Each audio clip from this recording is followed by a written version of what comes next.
आमचे जे नवनिर्वाचित सभापती आहेत, जे चारही नवनिर्वाचित सभापती आहेत, समाज कल्याण हे झालं सभापती आमच्या भगिनी आदरणीय संस्कृतीताई सातपुतेजी, दुसरे सभापती माढ्या तालुक्याचे अमृताताई नागनाथ वाघेजी, तिसरे सभापती रामप्पा चंद्रशेखर शिवशंकरजी, चौथे सभापती जिल्हाध्यक्ष आमचे चेतनसिंह केदार सावंतजी. काही चौघांचंही मी अभिनंदन करतो. आजच्या दिवशी बिनविरोध आपली सगळ्यांची निवड होत आहे आणि चांगलं काम भारतीय जनता पार्टीचं पूर्ण बहुमत मिळाल्यावर कसं काम होतं याचं एक आदर्श उदाहरण आपण राज्यामध्ये प्रस्थापित करावं अशा शुभेच्छा देतो. आणि या सिद्धरामेश्वराच्या नगरीत भाऊ तुमच्या नेतृत्वाखाली जो यश संपादित करता आला त्यामुळं तुमचंही आभार व्यक्त करून नवनिर्वाचित चारही सभापतीचं अभिनंदन करून मी माझ्या प्रस्तावित 2 शब्द थांबवतो. धन्यवाद. जय हिंद, जय महाराष्ट्र. माननीय आदरणीय भाऊ, आपल्या सगळ्यांची या ठिकाणी क्षमा मागतो, कारण आपल्याला सगळ्यांना सभेला जायचे तेव्हा अधिकचं भाषण न ठेवता मी डायरेक्ट बोलतोय. आज जिल्हा परिषदेच्या विषय सभापतीच्या निवडीच्या अनुषंगानं होत असलेली ही बैठक, या बैठकीसाठी उपस्थित असलेले सोलापूर जिल्ह्याचे नेते सन्माननीय सचिनदादा कल्याण शेट्टी, सन्माननीय राजाभाऊ, सन्माननीय रामजी सातपुते, आपले जिल्हा परिषदेचे अध्यक्ष उपाध्यक्ष, त्यासोबत आपले या ठिकाणी उपस्थित असलेले रणजित भैया शिंदे, आपल्या गटनेत्या सन्माननीय रश्मी दिदी, त्यासोबत उपस्थित असलेले आमचे शशिकांतजी चव्हाण जिल्हाध्यक्ष, या सगळ्यांसोबत आपण सगळे जिल्हा परिषद सदस्य या ठिकाणी उपस्थित आहात. सगळ्यांचं मनापासून या ठिकाणी स्वागत करतो. कार्यकर्ते पण आज या ठिकाणी उपस्थित आहेत. सगळ्यात पहिलं जिल्हा परिषद अध्यक्ष उपाध्यक्षाच्या निवडी झाल्या त्या दोघांचं आपण अभिनंदन केलं. त्यासोबत सन्माननीय संस्कृतीताई सातपुते, अमृताताई वाघे, पुन्हा चेतनजी केदार, त्यासोबत रामप्पा चिवडशेट्टी, या चौघांचंही मी मनापासून अभिनंदन करतो. आणि चौघांचं अभिनंदन करत असताना अनेक माझ्या सहकारी बांधवांची इच्छा होती की आपल्याला संधी मिळाली पाहिजे.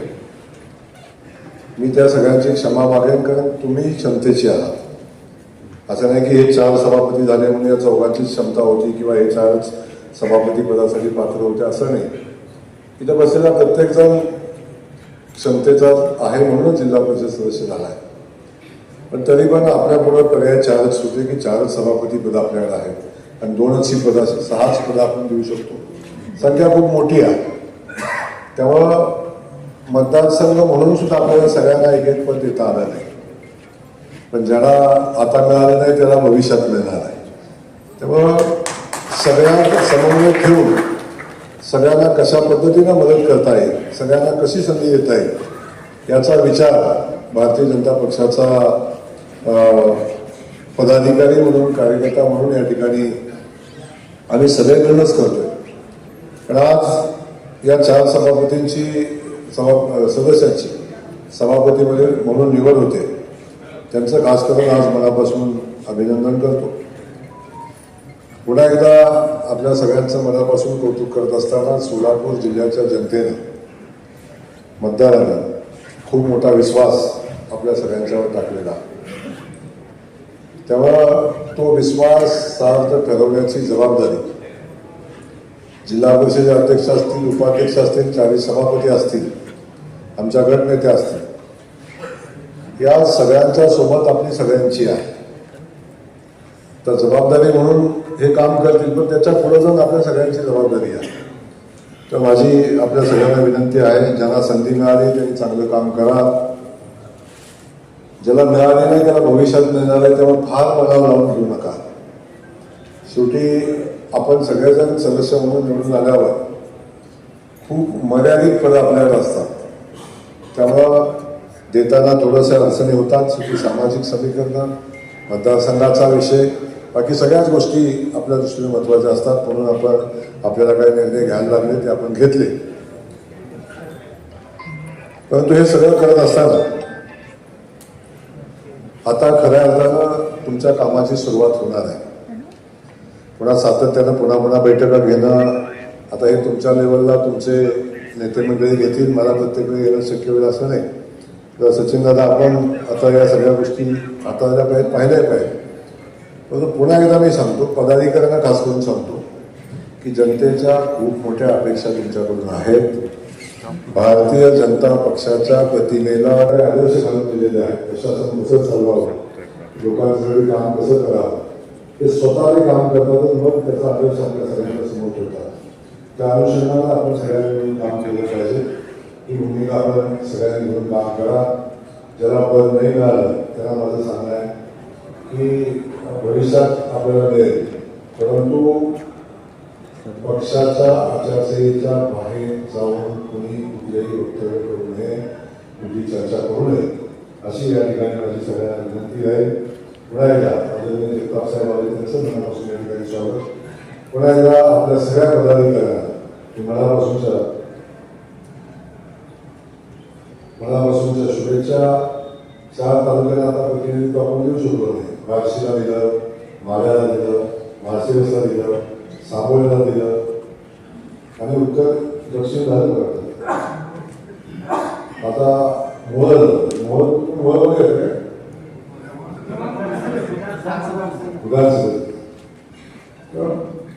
काही तालुक्याला नागपूरला संधी मिळाली नाही, पुन्हा पंढरपूरला मिळाली नाही, मंगळवेढ्याला मिळाली, मतदारसंघ आहे पंढरपूर, आणखीन करमाळ्याला मिळाले नाही. करमाळ्याला भेटले आणखीन पुढं ती संधी मिळालेली नाही.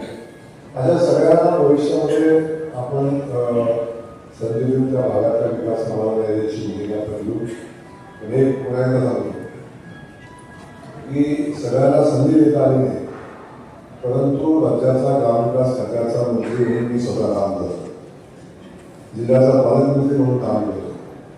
त्यामुळं आपापल्या मतदारसंघाला न्याय देत असताना कुठेही काही कमी पडणार नाही याची खात्री पत्र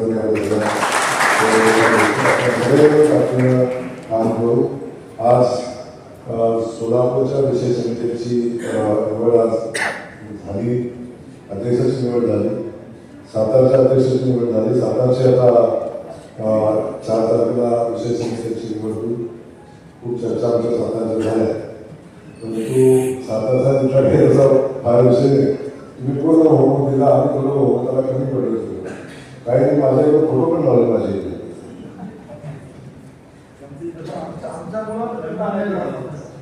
अनेक आमच्या अल्पमत इकडं आहेत. दुसऱ्याला पाण्यात बघून आपल्याला मोठं होता येत नाही, त्यामुळे दुसऱ्याचं वाईट शिकून ते आपल्याला मोठं होता येत नाही. त्याचं मन मोठं असतं तो मोठा होतो. त्यामुळं चिंता करू नका. जयकुमार गोरे आजही इथंच होता, उद्या इथंच राहील आणि भविष्यात पण तिथंच राहील. परंतु भारतीय जनता पक्षाचं काम करत असताना कार्यकर्ता म्हणून जी जबाबदारी आपल्याला आहे ती सगळे मिळून आपण पार पाडत असताना मी पालकमंत्री म्हणून या जिल्ह्यासाठी कुठे कमी आपण करणार नाही हा शब्द पुन्हा एकदा देतो. पुन्हा एकदा आपल्या सगळ्या सभापती 4ही सभापतींचे मनापासून अभिनंदन करतो. त्यांना चांगल्या कामासाठी शुभेच्छा देतो आणि आपल्या सगळ्या जिल्हा परिषद सदस्यांना मनापासून भविष्याच्या तुमच्या कामासाठी शुभेच्छा देतो. मला वाटतं जेवण सगळ्यांचं झालेलं आहे. आता सगळ्यांनी गेल्या पाहिजे जिल्हा परिषद सभेला जावं अशा पद्धतीची विनंती करतो. जय हिंद.